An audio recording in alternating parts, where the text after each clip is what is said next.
HR cannot create culture. Leaders create culture every day, every minute, every second, in every meeting, in every interaction, in every moment of silence. It is the way they treat people. It is the way they interact with people. It is the way they share information. If they honor the 8 promises of the hidden emotional contract, they will have a healthy culture. If they violate those promises, they will have an unhealthy culture. Behind every value creation plan, there's a data problem nobody wants to talk about. Fragmented systems, metrics nobody trusts, and decisions made on gut feel dressed up as analysis. Welcome to the PE Data Guy. Each week, host Graham Crawford talks to the operating partners, advisors, and practitioners who are doing the work inside portfolio companies. If you care about what actually drives returns in the market, then you're in the right place. The PE Data Guy starts now. Philip Curran has spent his career inside the rooms where leadership either holds together or quietly falls apart. He's the founder of Rinnovare, a senior human capital advisory firm that provides interim CHRO leadership and strategic counsel to CEOs, CHROs, and private equity operators. Philip's also the creator of the Arc system, which we'll get into. On August 17th, Philip publishes his first book, The Hidden Emotional Contract, which describes the 8 promises that build trust, culture, and performance in companies. It's 4 decades of leadership work distilled into an unspoken agreement that decides whether teams trust, take risks, deliver, or quietly pull back and protect themselves. Earlier this year, Philip and I co-wrote a piece on the 2 blind spots killing value in PE portcos, data integrity and leadership integrity, and how those 2 things always travel together. Today, we're going to dig into the half of the story that most data people never see, and the book that finally gives it a name. Philip, welcome so much to the show. Thank you, Always Graham. enjoy our chats, and glad we're getting to record one. Same here. So tell me about the high level about the book. Like, what inspired you to write the book and put all this experience onto paper? Absolutely. Yeah, it struck me when you were doing your intro, 40 years of experience. It's like, oh my God, I'm old. But here's the premise behind a lot of my leadership work. Leadership operates on 2 planes. At the enterprise level, you have the leadership system, the structures, decision rights, and alignment that determine how a company runs. At the interpersonal level, you have the relationship between the leader and every person that they lead. The Hidden Emotional Contract, my new book, is about that second plane. It's the set of unwritten promises that leaders make every day about dignity, clarity, safety, meaning, growth, recognition, belonging, and agency. And what happens when those promises are broken? The book explains why people stop giving their best long before the numbers show it, and how leaders can rebuild trust in a way that restores performance. I think it's important to understand, too, that like the article that we co-wrote really dealt with leadership at an enterprise level. And my firm has developed a diagnostic tool called the Arc Diagnostic. Arc is renewal quotient. That measures leadership reliability at the enterprise level.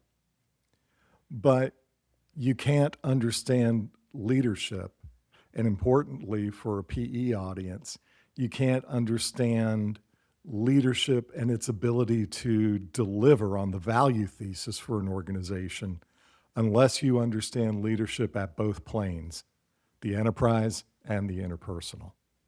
Right. It's and this is why it takes me back to why I wanted to co-write that article with you in the first place, because there are some fascinating parallels. Like, we spend a lot of our time looking for the hidden data contracts, right, and the hidden metrics that dictate the company's success that don't appear on any board packs or any dashboards anywhere. And this is true. Like, how do you go about taking something as intangible as the quality of leadership and turning it into, well, maybe not necessarily numbers, but putting some quantification around it so that it can drive action. Like a good data dashboard drives action. So what, how do you go from something as intangible as leadership and take it into something tangible that people can take action on with the RQ system?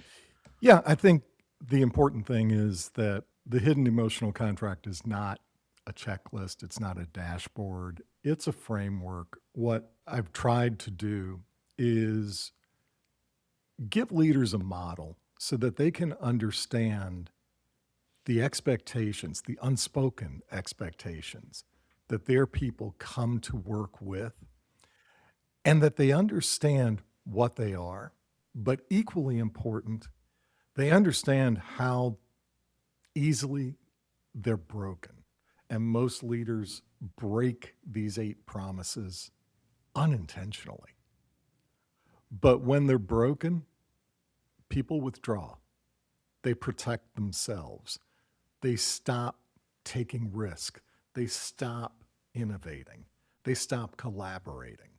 And you can always tell, I can always tell, when I do due diligence and I'm looking at the organization, I can always tell when you have a high trust, high performance team, because the feel is different. It's human, it's warm, it's collaborative, it's innovative, it's high energy. People feel like they are part of something bigger than just themselves, and they love that.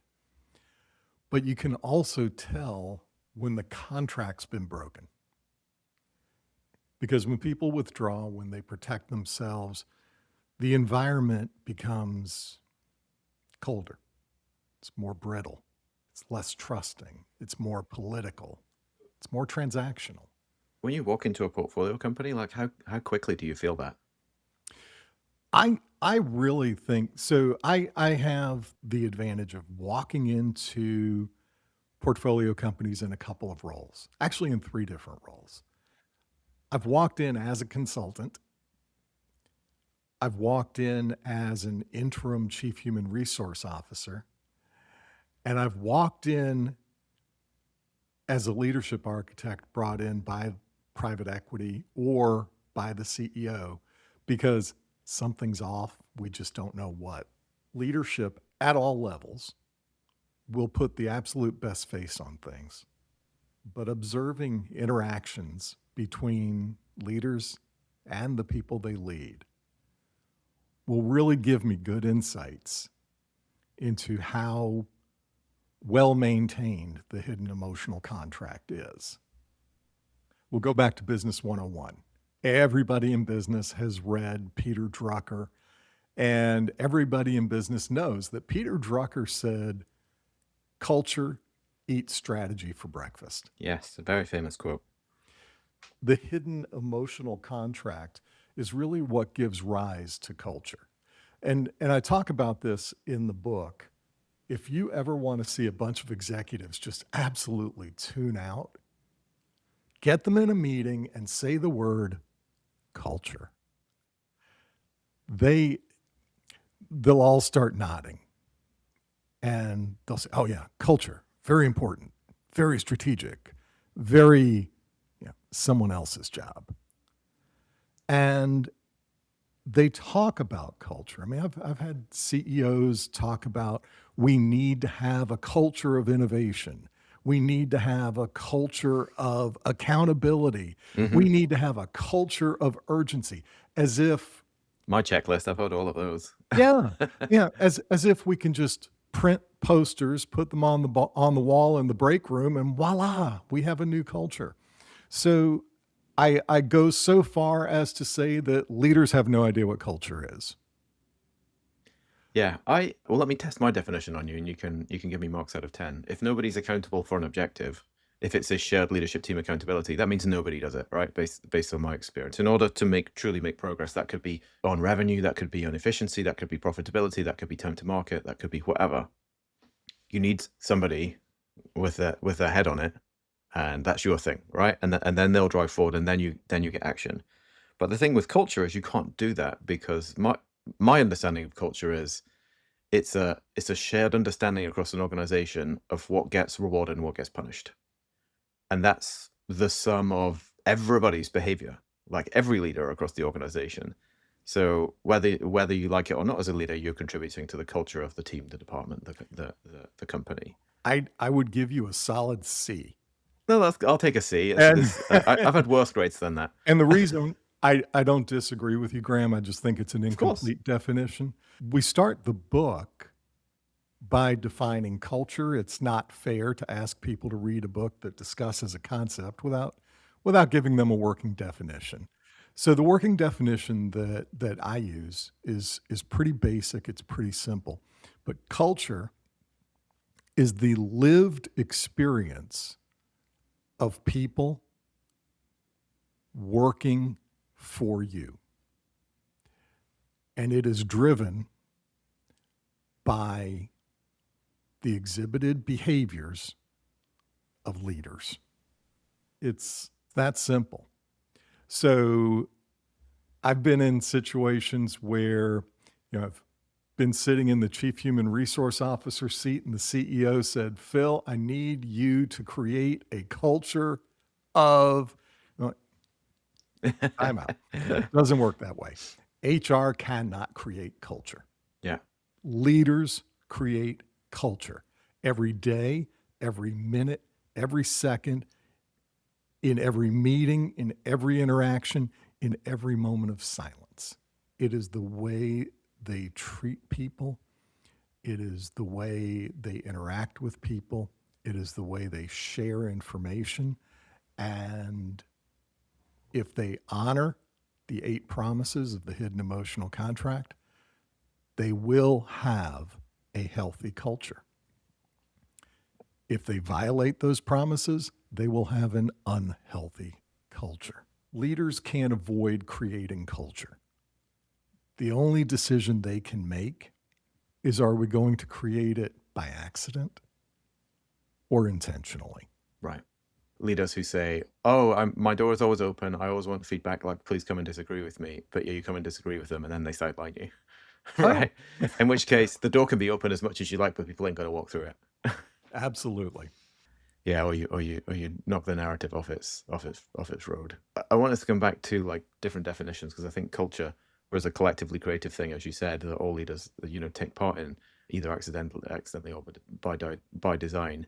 But I think you said to me before that you quickly discover in a new company that the leadership team within themselves is operating from different definitions of reality, not necessarily disagreement. In fact, the dangerous part about it that I've found is that there are different definitions that avoid disagreement, that like on the surface appear to agree with each other. And I think you've described an example where like 5 executives give 5 different definitions of an active customer, and then you're inevitably going to get different revenue numbers. Like, what do you actually look for in the first few weeks that uncovers those things? Because those are we're back into the crossover again, right? Those are data points. Those result in data points that drive decisions and actions in a company.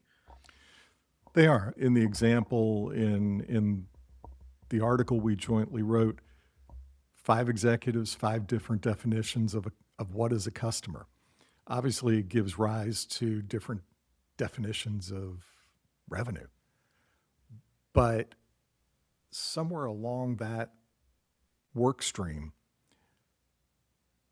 downstream managers and rank and file employees have to make adjustments, make decisions, do things on the fly to compensate for the fact that they're getting different definitions of what is a customer. And that causes slower work, slower decision processes, operational breakdowns, reporting issues. So there's an organizational cost to leadership misalignment. Yeah. And I see this play out in my world as well, right? Because one of the other ways it plays out, again, depending on the company culture, but if I'm a department that's tasked, for example, on increasing the number of active customers, I'm going to look across all those definitions. I'm going to pick the one that makes it the highest. If I measured on a efficiency on a per customer basis, I'm going to pick the one that's the lowest, right?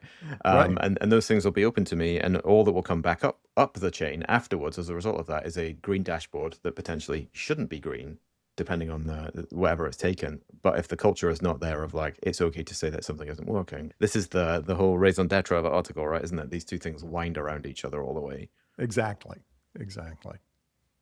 Yeah, a counter example of that of when it's done well, right? I spent many a year working at Capital One, and it's got one of the best data architectures that I think you could possibly ever have. And actually within there are many definitions of active customer, but it's extremely well governed and it's for a purpose. So depending on which regulator you're reporting to, they have different definitions of active customers, and therefore we have to maintain different definitions of active customers in order to file against reg requirements appropriately. Or marketing might need to see it differently, or somebody else. But each of these definitions has a very clear label, has a very clear metadata about it, very clear explanation of how it's calculated, why it's calculated, who it's for, and how it should be used. It is possible to have those different definitions, but only if you've got extremely good analytical and data governance rigor around it that's well published, well known, well understood across the organization. I 100% agree. And, we talked about how these two issues of data integrity and leadership integrity wrap themselves around each other. And honestly, I couldn't answer the question, which came first, the chicken or the egg? Because in different circumstances, either one could be the originating problem. Decision evaporation. I'm super interested in this one. So you've described decisions that get made in a meeting, but then nothing actually happens afterwards. Like what causes that usually?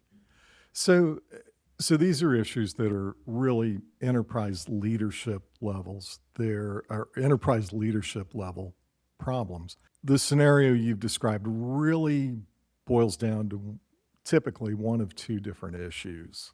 So decision relitigation is usually a result of unclear role definitions at the senior leadership level.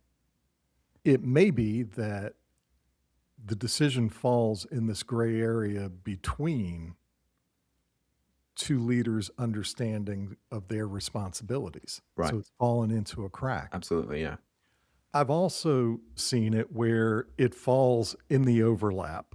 And I actually recently was working with a client where we uncovered multiple issues where 3 or more leaders were fighting over a single issue. In my experience, that's a trickier one to resolve than the gap. The overlap is harder than the gap. It is, because then you have to go to one or more leaders and say, that's not your job. That's her job. Yeah. And that doesn't feel good depending on how it's No. delivered and set up. But that's a primary issue. The secondary issue is around strategic clarity.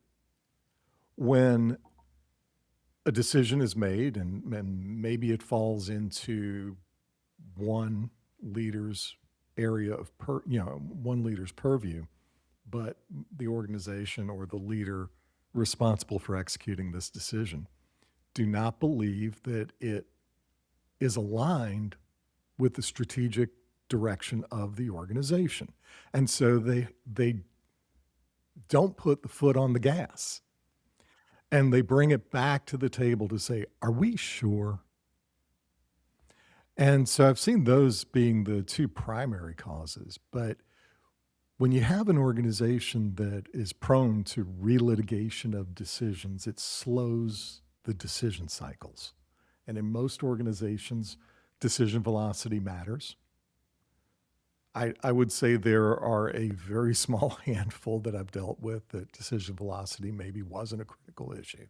But in private equity situations, decision velocity always matters. Yep, I know that. And to have people putting their foot on the brake and saying, are we sure? Let's talk about this again. Let's bring this up at the next monthly executive leadership meeting. Let's take this offline. That's my favorite one. Yeah.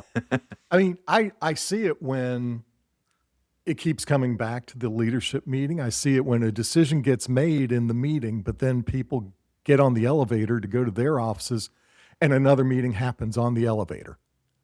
Oh. And they're, no, that's not right. Yeah, always we shouldn't be the doing meeting that. after the meeting. Yeah. And so all of those things destroy value. I've got a game for us to play now, like a game show. There's a number that you provided I think is great. So in companies with weak accountability, like you'll consistently see forecast accuracy that's like below 60%. So forecasts are off by 60% and project slippage above 40%. So projects coming in late. Most operators, like including me potentially, would look at that 60% forecast issue and say, this is a data project. Like there's something wrong with data. But potentially it could be a leadership project. Let's have a hypothetical situation. And the game show is leadership problem or data problem, right? So say you and I go into this poker together, Philip, and like, how would we begin to pick through that and find out which it was? So leadership and data is never relegated to a single issue. They're both universal. And leadership problems, in my experience, data problems, are never unique to a single issue. Yeah. They're universal. And wrapped around each other typically as well, Mhm. right? So if we play the game and you and I were brought in and said, is it data or is it leadership? I would say that the way to determine that is to evaluate the leadership system as a whole and to evaluate data management, data integrity as a whole. And if there are problems in leadership, they're intertwined with problems in data. If we evaluated the leadership system as a whole, we can bring it back to that single issue and see how it might be affecting it. Similarly, if you looked at data integrity as a whole, you can then drill down and say, how's that affecting this issue? Yeah. Both end up at the, hey, there isn't a universally agreed definition of what we're forecasting, what the numerator and the denominator are for this forecast. Another way accountability failures show up that you've talked about is the fire drills, heroics, single people like carrying large parts of the business as a bottleneck. I see this all the time too, like one person's spreadsheet, or when such and such a person is on vacation, like everything falls apart because they're the only one who knows the macros. Human APIs, I like to call them for my more tech savvy friends. Many companies have human APIs walking around inside them that are very useful because that shows up as heroics and, dependability, and, that person's critical. Why do you think it is that PE-backed companies like breed that particular brand of hero in particular? Is there something, specific about PE? And, I know the issues that causes from a data perspective, like, but what issues does that cause from a leadership perspective when you've got that single point of success, human API? Right. So I think there are a few issues. One is private equity operates at such speed that forward momentum is always the singular driver. It's not an environment that lends itself well to taking a step back to assess and then move forward. It's a do something, and if it's wrong, we'll fix it on the fly kind of culture. If we read some of the writings of our friend Max Salazar, he would tell you that people are put into roles in private equity not because they are the best person for that role, but because they knew the person who was putting somebody in the role, and that private equity is the ultimate good old boy network. And and it may be that person's chosen because they will either go in with the remit or the capability to create speed. But Mhm. speed doesn't always equal velocity, right? Exactly. Exactly. I think both of those, to a greater or lesser extent in different organizations, are present. I think the very nature, the personality of executives that are drawn to private equity lends itself to this hero culture because these are people who, one, are convinced of their own immortality and their own Expansive capabilities, yeah, talent. yeah. Yeah, We've yeah. both met the archetype. Look, I mean, I've been that person. A lot of my work, my writings, my teachings about leadership come from the fact that early in my career, I had a lot of success.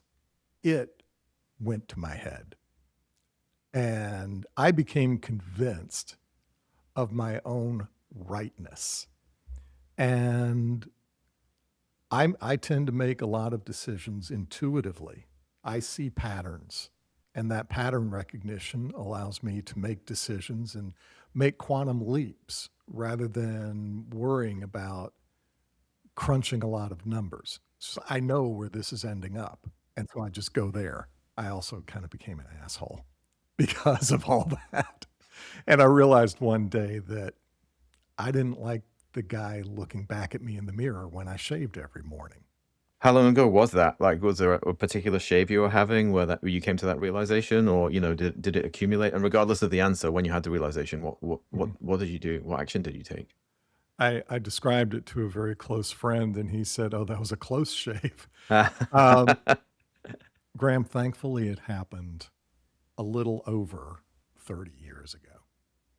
So it caught me early career. It caught me early in my leadership journey, but it also gave me the opportunity to change my trajectory and to do that by studying leadership. And that gave rise to me consulting on executive and leadership issues. Yeah, many of that kind of resonates with me. I think and I look at my own decision to come out of corporate was based on similar things. Maybe I don't have the courage to self-brand the way that you did, but what was certainly true for me Yeah, it may is not be the most effective branding in the world. Trust me, I used to be an asshole. yeah.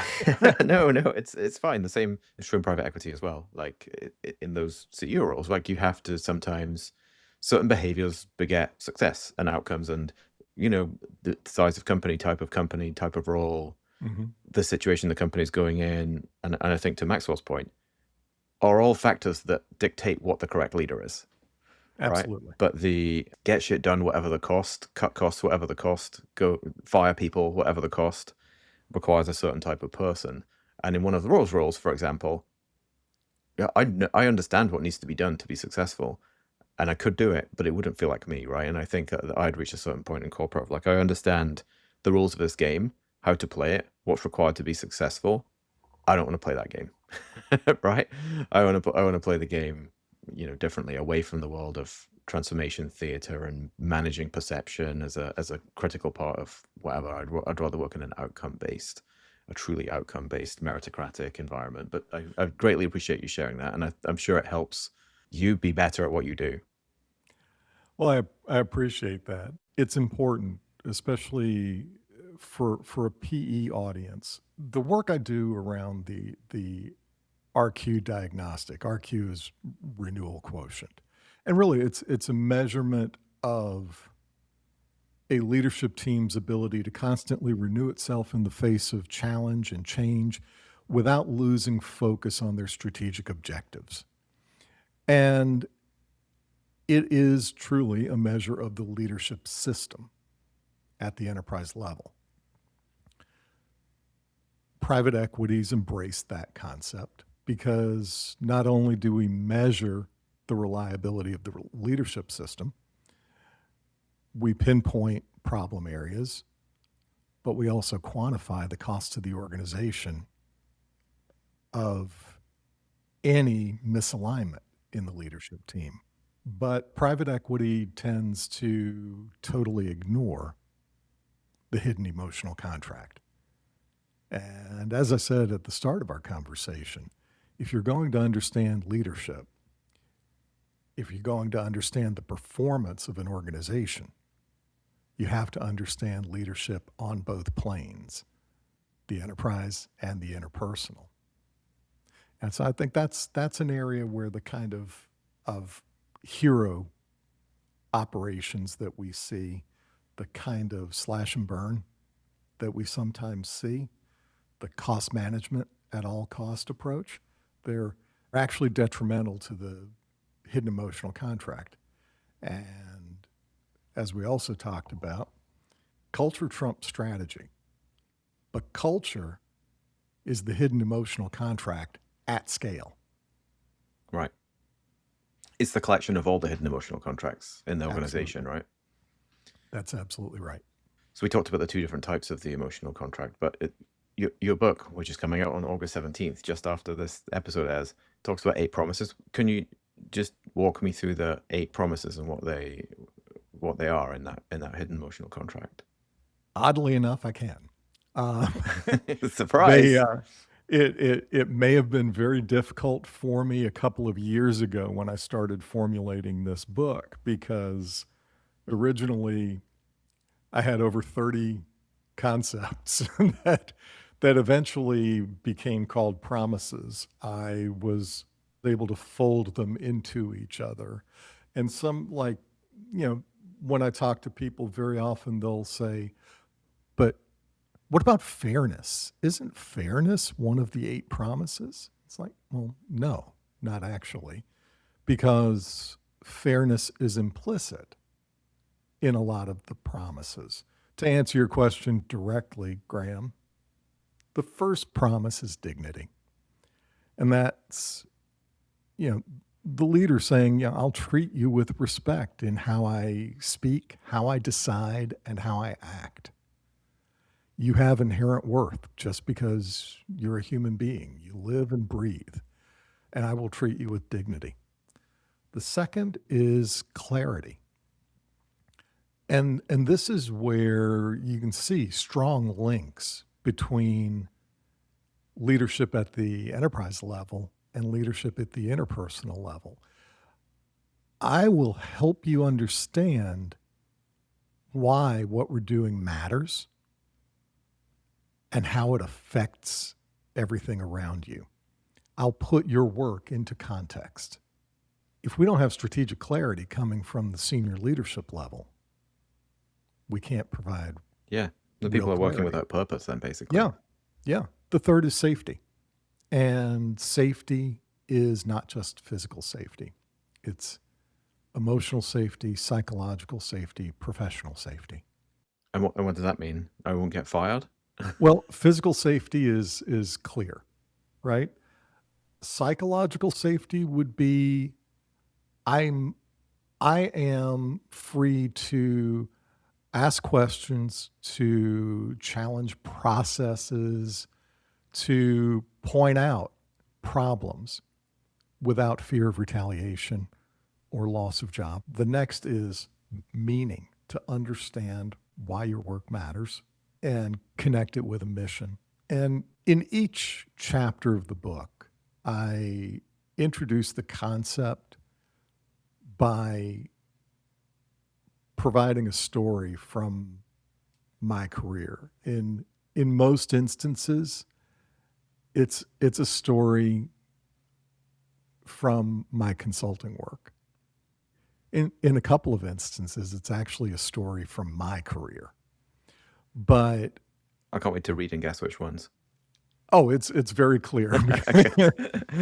But meaning, I always come back to, and I use this example in the book. I was doing work for a medium-sized machining organization.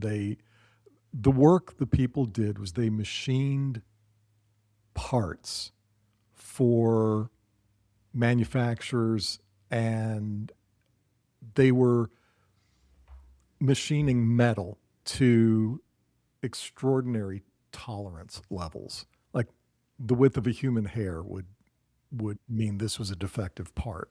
People were standing at metal lathes and other pieces of machinery, standing on concrete, working in a loud environment. I mean, eye protection, ear protection. Yeah, tough not workplace.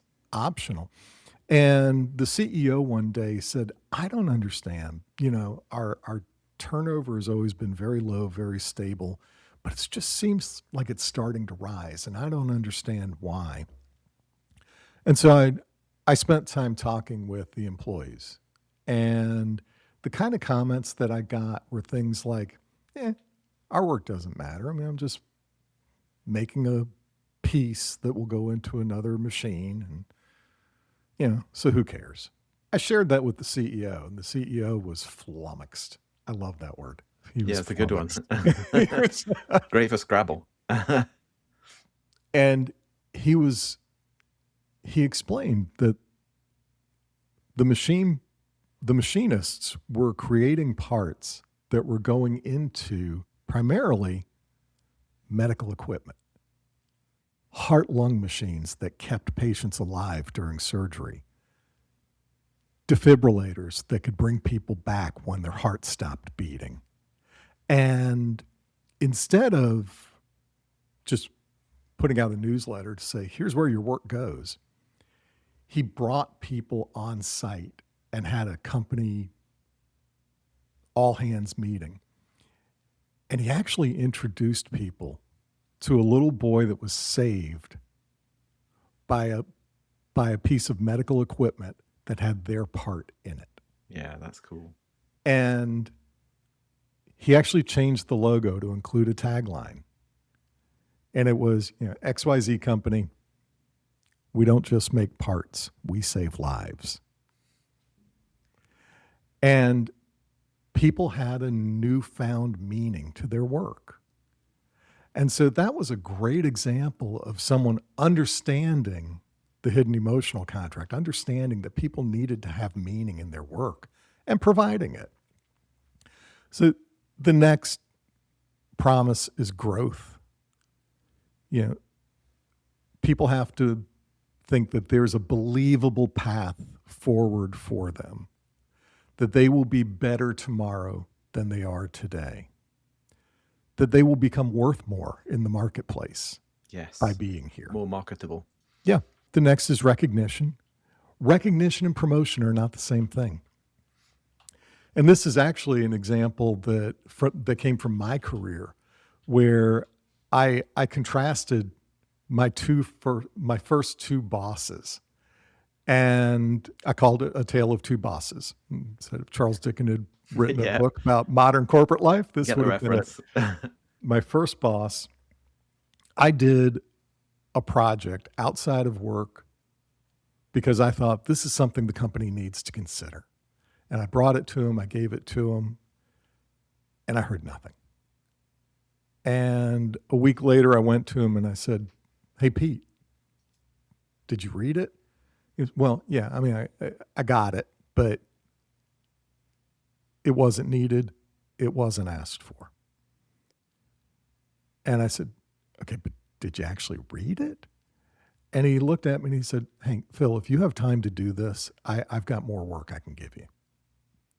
And I told him, yeah, I'd done it all outside of work, but that didn't really matter. And I walked out of his office feeling totally defeated, not because they didn't accept my white paper and my recommendations, but because I felt absolutely invisible. And about 3 months later, I was in a new role at the largest human resource consulting firm in the world. And I was working my butt off because I was trying to prove that I belonged there. And one day, a rap on the edge of my cubicle, and the office head comes in and he sits down. And Larry did not normally make house calls in the cube farm. But he sat down and he looked at me and I was never Phil. I was always just Curran. He goes, Curran, I saw the report you wrote for the very big corporation. That's really good work. But listen, I want you to take off early today. You're putting in way too many hours. You are going to burn yourself out. Your career is a marathon, not a sprint. And it was the first time I thought, he actually knows the work I'm doing? Yeah, he knows I exist. Yeah. And he cares? And what I found out was that this was actually Larry's superpower. He saw the people that worked for him, and we would have gone through walls for him. So there's a difference between recognition and promotion. The seventh is belonging, and that is, I know the work I'm doing, but am I personally part of the story that this organization is telling? Or am I an outsider? Do I see myself in it? Yeah. Yeah. And the last is agency. everybody likes to have some amount of control over the work they're doing. And a great example I give is an insurance brokerage firm brought me in the insurance brokerage world, the guys who go out and ladies who go out and sell and manage the client relationships. They're you could call them brokers, but the firm is a broker. Inside the firm, they are called producers. They said, we're hiring producers, but 2 years later, 70% of them have failed and are gone. Well, that's appalling. And so I started looking at the organization, talking to people. It's a recurring theme. I talk to people. I know. It seems to work for you. What I found was that the organization and the CEO came out of private equity, no insurance broker experience. The president and chief operating officer came out of private equity and no insurance broker Maxwell experience. likes this story. And they were convinced. Now, what they were doing was they were buying up small brokerage firms and creating one large firm out of it. So they were convinced, I mean, with religious fervor, that the way to be successful was to standardize everything. They standardized tools, processes, systems, but they standardized sales. Yeah, they standardized. Now, I don't mean the key sales skills, support. right? Yeah, I don't mean sales support. I mean they standardized sales. There was a prescribed methodology. You do 50 cold calls a week. It will generate X number of meetings. That will generate Y number of sales with an average value of Z, and that will get us the new business revenue that we need. And it gave absolutely no thought to the producers that I'm hiring have a network. They're experienced salespeople. They know what they're doing. And they absolutely were against talking. That a discovery meeting was forbidden. You go into that first meeting because you're the expert. You go into that first meeting and you know the industry and you know a little bit about the organization, and you tell them you're probably facing these issues and here are the solutions we can bring to the table. And here's the contract. Let's go. Yeah. Yeah, I can see why that wouldn't work. I gave them my findings. They totally disagreed. One of the things about consulting is the client doesn't have to take your advice. 2 years later, they still had 70% turnover among new producers when I worked with them. I'm one of the top 10 brokers in the country in terms of revenue.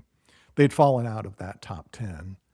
They were still doing fine financially, but what they had broken was the hidden emotional contract. They broke agency. Yeah. It's, yeah, I can see how each of these would go wrong, and I'm sure many companies get many of them wrong, which makes the book well worth reading, right? So I need to, we could talk for a long time, Phil, but I need to wrap up and thank you for all of the great insight. Thanks for listening to the PE Data Guy, the place where private equity meets data. Please forward this episode to your favorite private equity friend. Thanks for listening. See you next time.